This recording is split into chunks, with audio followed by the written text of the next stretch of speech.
Nearly 75 years after the death of gangster Al Capone, some of his most prized possessions are going up for sale. This Friday, Capone's surviving granddaughters, held by Witherell's auction house in California, will sell everything from weapons, watches, and jewelry. CBS Sunday Morning correspondent Lee Cowan has the stories behind those items and the controversy they're stirring up. Al Capone was the cream of his crop. He was public enemy number one. He ruled the streets of Chicago through fear during most of Prohibition. And yet, the last known photo of Al Capone is surprisingly gentle. Taken a month before he died, it shows him embracing his wife May and his 3 granddaughters on Christmas Day back in 1946. Diane Capone was just 3 back then. She's 77 now.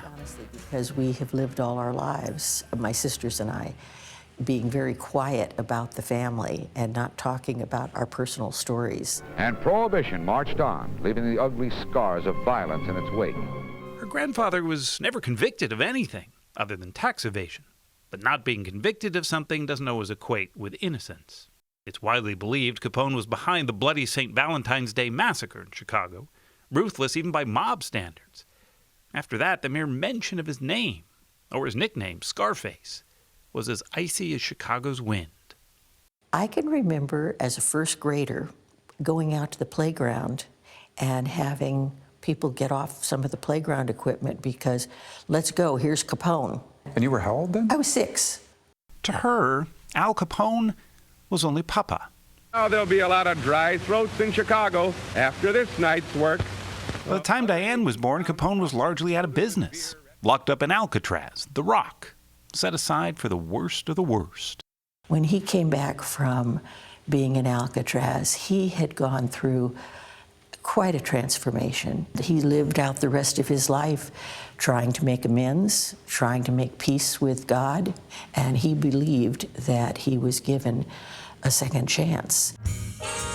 He lived out that second chance, often in loungewear, at his Florida mansion just west of Miami Beach. When he died of a heart attack at only 48, his wife was so grief-stricken she covered almost everything in the home with bed sheets. It was full of old pictures, fancy china, furniture. Whatever bling was called back in the 1930s, Al Capone sure had a lot of it. This is just a regular tie clip that... Well, it's not just a regular tie clip. Yeah, that's a pretty special tie clip. Nearly 200 items, including the more provocative ones you might expect of a gangster, go on the auction block this week. This gun was kind of his protection, and I think it saved his life on a number of occasions, and so he called it his sweetheart.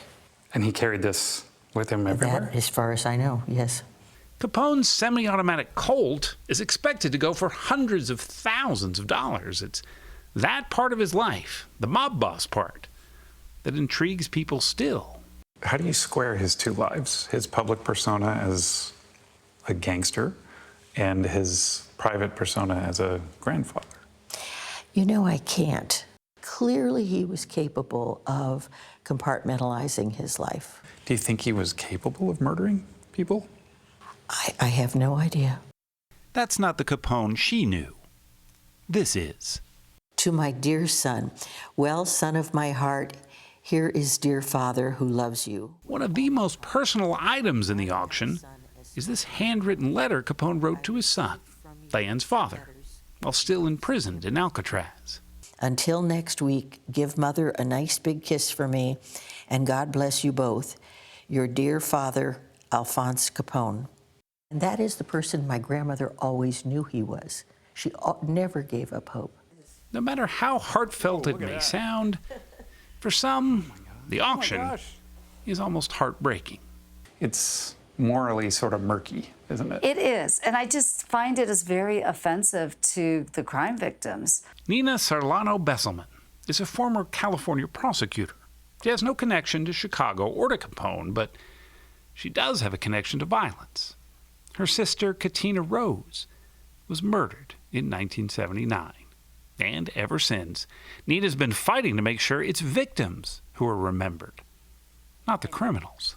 And let's face it, an auction's for money. If they truly want people to know that he was a loving grandfather, truly wanted to know this other side of him, then put it in a museum. We should not profit off what I would call blood money. You know, everybody's entitled to their own opinion, and I understand that why some people might feel that way.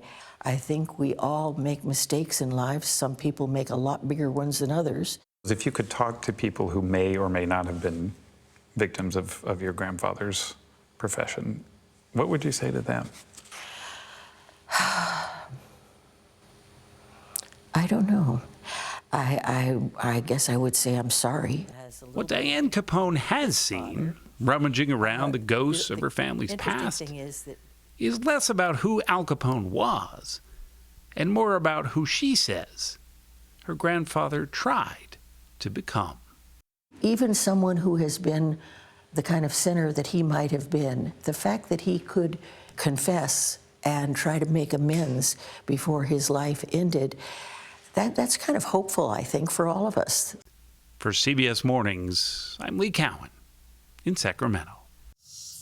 Wow. Two very different points of view there. Yeah. And, you know, she's looking at it, he was my grandfather, and then the prosecutor is saying, yeah, but he caused a lot of pain. Yeah. A lot of damage. America is fascinated with gangsters. Yeah. And what you do on your worst day is not the whole person. I completely grant that. But pretty compelling evidence that they will make a lot of money off of that auction, that's for sure. Yeah, they will make some money.